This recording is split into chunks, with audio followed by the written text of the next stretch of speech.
এই সূর্যটার কাছে পৃথিবী 13 লক্ষ গুণ ছোট।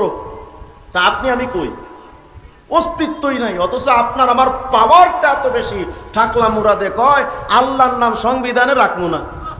হরি বাপ রে বাপ।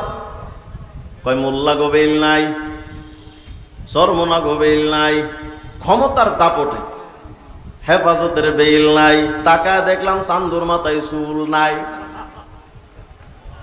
আমগুলোকে বাহাস করতে চাইছিল আল্লাহর নাম নাকি সংবিধানে রাখবে না, ইসলাম ধর্ম নাকি রাষ্ট্র ধর্ম রাখা যায় না। গত কয়েকদিন আগে আমাদের বাংলাদেশের একজন কবি, কি মাঝহার জানো, ফরহাদ মাঝহার, তিনি বলেছেন রাষ্ট্রের কোনো ধর্ম থাকতে পারে নাকি? রাষ্ট্র তো রাষ্ট্রই, রাষ্ট্রের জন্য আবার ধর্ম থাকা, এটা কেমন কথা? তার মানে বোঝাতে চাই রাষ্ট্র ধর্ম ইসলাম রাখা যাবে না। তাই আমি বললাম তোরা কত বড় বুদ্ধিজীবী। আসলে এই শিক্ষিত সমাজরা যত বুড়া হয় তত পাগল হয়, এরা যত বুড়ো হয় তত পাগল হয়ে যায়। এদের বুদ্ধি শক্তি তখন এতটাই লোপ পায়, আগে ছিল বুদ্ধিজীবী, পরে হয় মিথ্যাবাদী। আচ্ছা, রাষ্ট্রের যদি ধর্ম থাকতে না পারে তাহলে রাষ্ট্রের তো ভাষাও থাকা যায় না। কত হয়? বাংলাদেশের রাষ্ট্রভাষা আছে না নাই?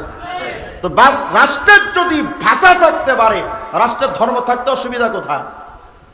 বোঝা গেল ওদের মূল কথা যৌক্তিক বিষয় নয়, মূল সমস্যা হলো ধর্ম। কারণ ওরা জানে ধর্ম থাকলেই তো আর 2 নম্বরই করা যায় না, ধর্ম থাকলেই তো দুর্নীতি করা যায় না। এই সমস্ত বুদ্ধিজীবীদের থেকে আমাদের দেশটাকে হেফাজত করা দরকার। আমাদের বাংলাদেশে এক সময় বিগত সরকারের আমলে রাষ্ট্র চলেছে বুদ্ধিজীবীদের দিয়া। কোন বুদ্ধিজীবী? মুরগি চোরা শাহরিয়ার কবিরের বুদ্ধি দিয়ে। ফলে কি হয়েছে? মুরগি চোরার কথা দিয়া দেশ চালাইতো, পরে সবগুলো ভোট চোর হয়েছে। কথা কয়? এই জন্য সমাজ যদি চালাতে হয়, যত চোর বাটপার চিটিংবাজ দুর্নীতিবাজদেরকে বুদ্ধিজীবীর চেয়ারে বসে আলেমদেরকে কারাগারে ঢুকিয়েছিল যারা, তারা আর চাই হোক মুসলমান হতে পারে না। আলেমদেরকে কারাগারে ঢুকিয়ে, আমিও ছিলাম 2.5 মাস। কি মামলা জানেন? ককটেল বিস্ফোরণ মামলা। আরে বাপরে বাপ, জীবনে ককটেল চোখেই দেখি নাই। তাও মারছি ককটেল কোথায় জানেন? বাইতুল মুকাররমের সামনে। ভাবতে পারেন কত নাম্বার সন্ত্রাস আমরা। বাইতুল মুকাররমের সামনে নাকি ককটেল মারছে। আমার মামলাটা যখন লিখতেছে মামুনুল হক নির্দেশ দিচ্ছে ককটেল মারার, জুনায়েদ আল হাবিব সাহেব সেখানে ককটেল মারে। আইয়ুব সাহেবের হাত একটা ভাঙা, উনি নাকি মানুষের মাথায় লাঠি দিয়ে বাড়ি দেয়। আর রিজওয়ান রফিকি ওই জায়গায় ককটেল মারতেছিল। আমি মামলার কাগজটা দেখে বুঝলাম যিনি মামলাটা লিখছে উনি যে গাঞ্জা খাইছে, হয়তো গাঞ্জার মেয়াদ ছিল না। মেয়াদ থাকলে এত ঠাড়াবোনা মিথ্যা কথা লেখা যায় না। যারা আজকে বলেন রাষ্ট্র ধর্ম ইসলাম রাখা যাবে না, তাদের কাছে আমরা সুস্পষ্ট করে বিশ্বনবীর ওই চ্যালেঞ্জটা ছুড়ে দিতে চাই। পয়গম্বর আরবি বলেন, লা ইয়াবকা আলাল আরদি বাইতু মাদারিন ওয়ালা ওয়াবার ইল্লা আদখালাহুল ইসলাম কালিমাতাল ইসলাম। পয়গম্বর বলেন কিয়ামতের আগে এমন একটা সময় আসবে, যেই সময় এমন কোনো কাঁচা ঘর পাকা ঘর থাকবে না যেখানে ইসলামের কালেমা ঢুকবে না। তার মানে হলো রাশেদ খান মেননের ঘরেও একদিন ইসলাম ঢুকবে, তসলিমা নাসরিনদের ঘরেও একদিন ইসলাম ঢুকবে, হাসানুল হক ইনুদের ঘরেও একদিন ইসলাম ঢুকবে, ফরহাদ মাঝহারদের ঘরেও একদিন ইসলাম ঢুকবে। কিয়ামতের আগে পুরো পৃথিবীর প্রত্যেকটা রন্ধে রন্ধে ইসলাম ঢুকবে। কোন দুষ্কৃতিকারীর কথাই ইসলাম নিভে যেতে পারে না। ইসলামকে তারা নিভিয়ে দিতে চায়। ইসলাম পাঠিয়েছেন কে?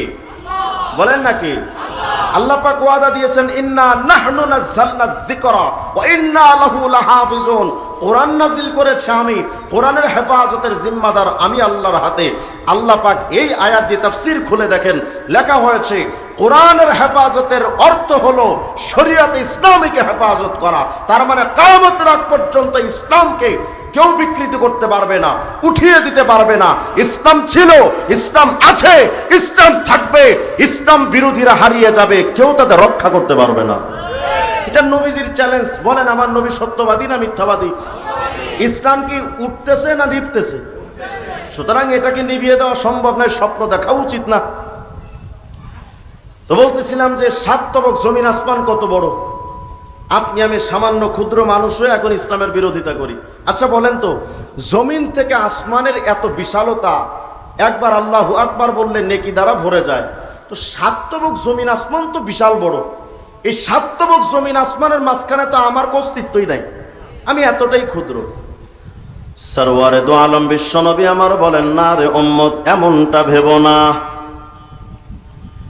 আল মুস্তাদরাক আলা সহিহাইন লিল হাকিম 155 নম্বর হাদিস, পয়গম্বর আরবি বলেন, দুনিয়ার ফাইন্নাস সামাওয়াতি ওয়াল আরদা ওয়া মা ফীহিন্না লাউ উদিয়াত ফি কিফাতিল মিজান ওয়া উদিয়াত লা ইলাহা ইল্লাল্লাহ ফিল কিফাতিল উখরা কানাত আরজাহা মিনহুমা। আল্লাহর নবী আমার বলেন, শোনো,